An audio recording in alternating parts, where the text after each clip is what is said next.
तो इस लेक्चर में हम लोग रिलेशंस के एग्जांपल्स के बारे में देखेंगे कि कौन कौन से एग्जांपल्स होते हैं रिलेशन के। तो सबसे पहले कार्टेशियन प्रोडक्ट के बारे में बात करते हैं। तो अगर हमारे पास दो सेट है ए और बी, तो उसका कार्टेशियन प्रोडक्ट जो है वो हम डिफ़ाइन करते हैं कि एक नया सेट जिसमें हम एलिमेंट्स लेंगे ट्यूपल्स टाइप के ए कॉमा बी, जहाँ ए जो है वो ए का एलिमेंट होगा और स्मॉल बी जो है वो बी का एलिमेंट होगा, राइट। तो ये जो सेट होता है इसे हम बोलते हैं Cartesian product of A cross B.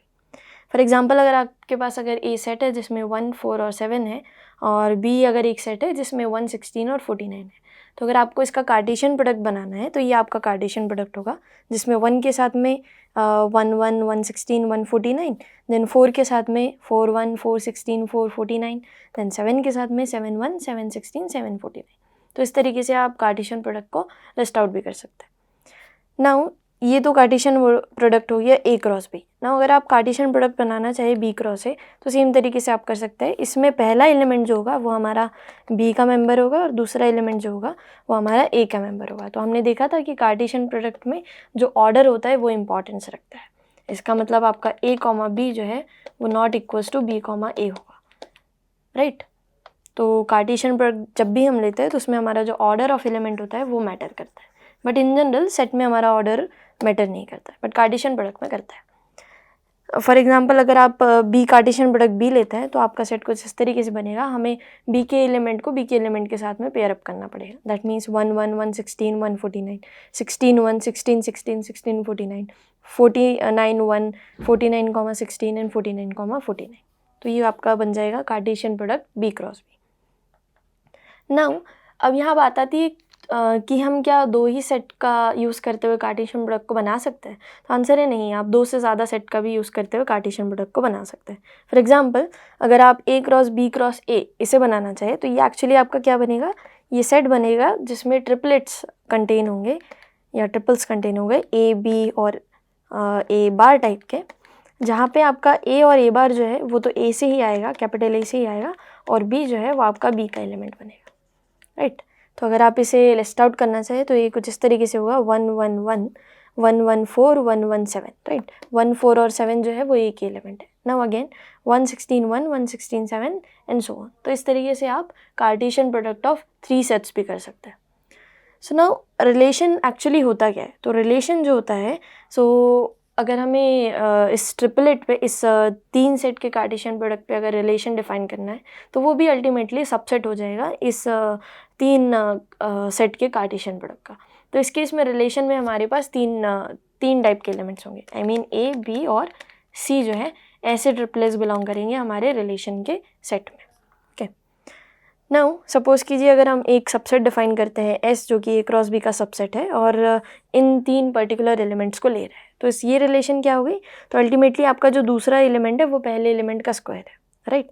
1 is square of 1, 16 is nothing but 4 square, और 49 जो है वो आपका 7 स्क्वायर है। तो ये रिलेशन हो गई है, बिकॉज हमें पता है कि रिलेशन क्या होता है, any subset of Cartesian product जो होता है वो आपका रिलेशन कहलाता है, ठीक है। तो इस रिलेशन को अगर हमें सेट कंप्रेंशन नोटेशन की फॉर्म में डिस्क्राइब करना है तो हम कैसे डिफाइन करेंगे। तो यहाँ पे एग्जिस्टिंग सेट जो है वो हमारा ए क्रॉस बी बन जाएगा, राइट। तो यहाँ पे हम बोलेंगे कि हमने ऐसे टपल्स को लिया है, ऐसे ए कॉमा बी को लिया है, such way that A comma B जो है वो मेंबर है ए कार्टेशियन प्रोडक्ट बी के, और बी जो है वो एक्चुअली ए स्क्वायर है। आई मीन बी जो है उसका जो वैल्यू रहेगा वो ए का स्क्वायर होगा। नाउ अब हम कुछ एग्जाम्पल्स देखते हैं रिलेशंस के। तो फर्स्ट थिंग आती है डिविजिबिलिटी। तो डिविजिबिलिटी मीन्स कि अगर आप रिलेशन डिफाइन करते हैं over natural number, Cartesian product natural number पे, इन सच ए वे कि कोई भी पेयर डी कॉमा एन आपके रिलेशन का पार्ट होगा अगर डी एन को पूरी तरीके से डिवाइड कर रहा है। जैसे कि 2, 4 जो है ये हमारे रिलेशन में आ जाएगा, बिकॉज हमें पता है कि 2 जो है वो 4 को डिवाइड करता है। सिमिलरली 3, 15 भी हमारे रिलेशन में आ जाएगा, क्योंकि 3 जो है वो 15 को डिवाइड करता है। तो ऐसे हम डिविजिबिलिटी रिलेशन बनाते हैं। तो इसके पेयर्स क्या बन जाएंगे, 7, 63, 17, 85, 3, 9। तो ये सारे पेयर में जो सेकेंड एलिमेंट है वो डिवाइड हो रहा है फर्स्ट एलिमेंट से, राइट। तो इसे अगर हम सेट कंप्रेंशन नोटेशन के फॉर्म में दिखाना चाहें तो कैसे दिखाएंगे। तो हम बोलेंगे D is nothing but a subset of natural number n cross n, right, a subset of n cross n in such a way that we are taking all those d comma n in such a way that d divides n, right. तो इसे बोला जाता है divisibility relation. Now यहाँ पे हमने existing set लिया हमारा natural number cross natural number, but same relation हम लोग इंटीजर क्रॉस इंटीजर पे भी डिफाइन कर सकते हैं, बिकॉज अब वहाँ पे भी हम डिविजिबिलिटी के कॉन्सेप्ट को जानते हैं। तो वहाँ पे क्या आ जाएगा, नाउ -3 -6 जो है ये हमारे रिलेशन का पार्ट बन जाएंगे, क्योंकि हमें पता है -3 डिवाइड करता है -6 को।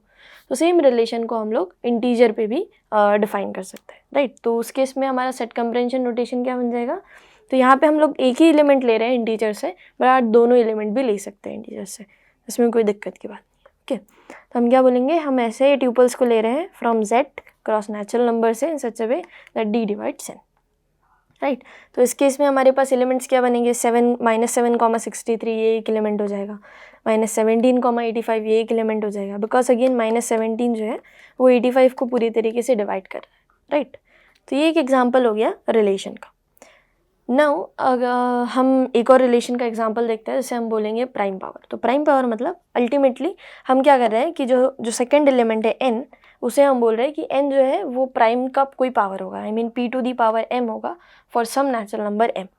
फॉर एग्जांपल जैसे कि अगर हमने ये रिलेशन डिफाइन किया तो हमारा 2,4 जो है ये रिलेशन का पार्ट हो जाएगा, राइट, बिकॉज 4 को हम 2² लिख सकते हैं। सिमिलरली 5,25 जो है वो भी हमारे रिलेशन में आ जाएगा, बिकॉज 25 इज़ नथिंग बट 5²। तो यहाँ ज़रूरी नहीं आप स्क्वायर ले, 3,81 भी हमारे रिलेशन में आ जाएगा, राइट, बिकॉज 81 इज़ 3³ तो आप कोई भी पावर ले सकते हैं, बट प्राइम का पावर होना चाहिए वो। फर्स्ट जो हमारा फर्स्ट जो यहाँ पे कोऑर्डिनेट है वो एक्चुअली हमारा प्राइम होना चाहिए। ओके, तो एग्जांपल वही 3,1, बिकॉज 1 भी 3⁻0 है, राइट, एंड नेचुरल नंबर के सेट में हम लोग 0 का इंक्लूड करते हैं, तो इसलिए यह एक एलिमेंट हो जाएगा हमारे रिलेशन का। 5,625 बिकॉज 625 भी हमारे पास 5⁻3 बन जाएगा, राइट, एंड 7,5⁻4 बन जाएगा, सॉरी, एंड 7,343, तो ये सब हमारे पास एलिमेंट बनेंगे हमारे रिलेशन के। नाउ इसे अगर हमें इस रिलेशन को अगर हमें सेट कंप्रेंशन नोटेशन के फॉर्म में दिखाना है, तो पहले हमें प्राइम सेट का जो प्राइम नंबर का जो सेट है उसके लिए हम एक सेट कंप्रेंशन नोटेशन तैयार करेंगे। तो हम डिफाइन करेंगे कि प्राइम नंबर्स क्या होता है। तो प्राइम नंबर्स जो होते हैं वो ऐसे नेचुरल नंबर होते हैं जिनके फैक्टर्स जो होते हैं वो 1, p सिर्फ हो, जहाँ पे p obviously not equals to 1, ठीक है। तो ये एक सेट कंप्रेंशन नोटेशन हो गया प्राइम नंबर्स के सेट के लिए, राइट। नाउ अब प्राइम नंबर के पावर के लिए भी हम एक सेट कंप्रेंशन नोटेशन बना सकते हैं, जिसको हम p के फॉर्म में लिख रहे हैं। कि एक्चुअली क्या है, इसमें हमने और वो सारे टपल्स लिए p, n सच वे जहाँ पे p जो है वो आपका p से बिलोंग कर रहा है, मतलब प्राइम नंबर के सेट से बिलोंग कर रहा है, और n जो है वो आपका नेचुरल नंबर है, और n इस तरीके का है that n is nothing but p⁻m for some m belongs to natural number. तो ये सेट जो हो गया ये एक्चुअली आपका एक रिलेशन बन जाएगा प्राइम पावर रिलेशन, जिसे हमने p के फॉर्म में डिनोट किया है, प्राइम पावर। ओके, तो ये हो गए एग्जाम्पल्स रिलेशन के। नाउ अब ऐसा ज़रूरी नहीं होता है, तो ये सारे तो न्यूमेरिकल एग्जांपल्स हो गए कि हम कुछ नंबर ले रहे हैं और फिर हम रिलेशन डिफाइन कर रहे हैं, बट रियल लाइफ में भी रिलेशंस जो है वो काफ़ी जगह हमें देखने को मिल सकती है। फॉर एग्जांपल अगर आप एक एयरलाइन रूट की बात करें तो हम क्या कर सकते हैं, हम हमारा सेट बना सकते हैं सारी सिटीज़ को। तो अगर हम सी डिनोट करें हमारे पास the set of cities served by that particular airline. Suppose कीजिए कोई भी आप एयरलाइन ले लीजिए और वो एयरलाइन जिन जिन सिटीज़ में अवेलेबल है आप उन सारी सिटीज़ का एक सेट बना लीजिए, उसे नाम दे दीजिए सी, और उस सिटी पे उस सेट सी पे हम रिलेशन डिफाइन कर देंगे कि कोई दो सिटीज़ जो है आपस में कनेक्टेड है अगर उस सिटी से लेकर अगली सिटी पे डायरेक्ट फ्लाइट है। फॉर एग्जांपल हम बोलेंगे कि चेन्नई और दिल्ली आपस में कनेक्टेड है अगर चेन्नई से लेकर दिल्ली पे डायरेक्ट फ्लाइट है, राइट। तो इस तरीके से आप रिलेशन डिफाइन कर सकते हैं और इसे हम डी से डिनोट करेंगे। तो डी आपका रिलेशन होगा is nothing but a subset of C cross C. तो हम क्या कर रहे हैं, तो हम एक ऐसा रिलेशन बना रहे हैं between all the cities which contained in C in such a way if there is a direct flight from city number 1 to city number 2, right. So now अब हमारे पास क्वेश्चन आता है, तो ये जो नया रिलेशन हमने बनाया डी डिस्टेंस रिलेशन, तो क्या ये रिलेशन रिफ्लेक्सिव होगा?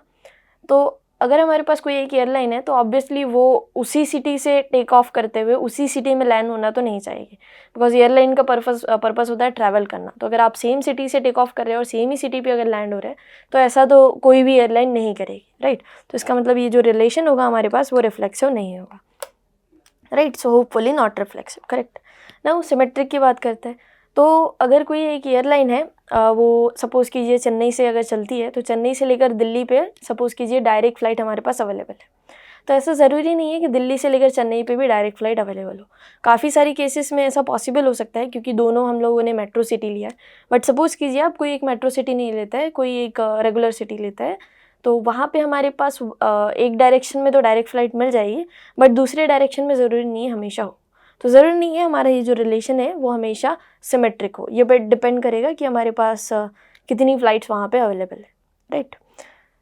सो if there is a direct flight from Bangalore to Chennai, is there always a direct flight from Delhi to Bangalore, right? So it's not always possible.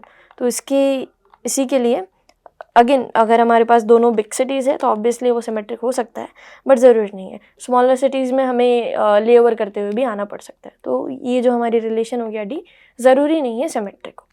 Now अब हम ये चीज़ हो गया practical चीज़ें। अब हमारे पास अगर कोई एक डेटा टेबल है, सपोज़ कीजिए यहाँ हमारे पास डेटा टेबल है, इसमें हमने 3 एंट्रीज़ को फिलअप किया है। एक तो है सोर्स, सेकेंड है डेस्टिनेशन और थर्ड है डिस्टेंस बिटवीन दीज 2 सिटीज़, कि बैंगलोर और चेन्नई और बैंगलोर चेन्नई के बीच का डिस्टेंस 290 किलोमीटर एंड सो।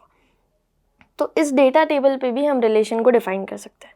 तो यहाँ हम रिलेशन डिफ़ाइन करेंगे और उसको नाम देंगे हम डिस्ट से। तो ये हमारे पास C क्रॉस N से जो है उसका सबसेट बनेगा। C क्रॉस C मीन्स ये C क्रॉस C अगेन हमारे पास सेट ऑफ सिटीज़ हो गया, right. C cross C again हमारे पास सेट ऑफ सिटीज़ हो गया, और N हमारे पास natural number, that means distance function हो गया।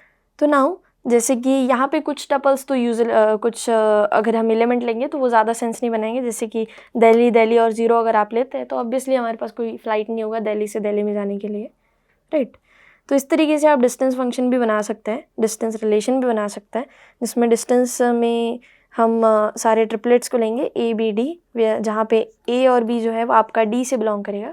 D हमारा प्रीवियस रिलेशन, जहाँ पे A और B के बीच में डायरेक्ट फ्लाइट होगा, राइट।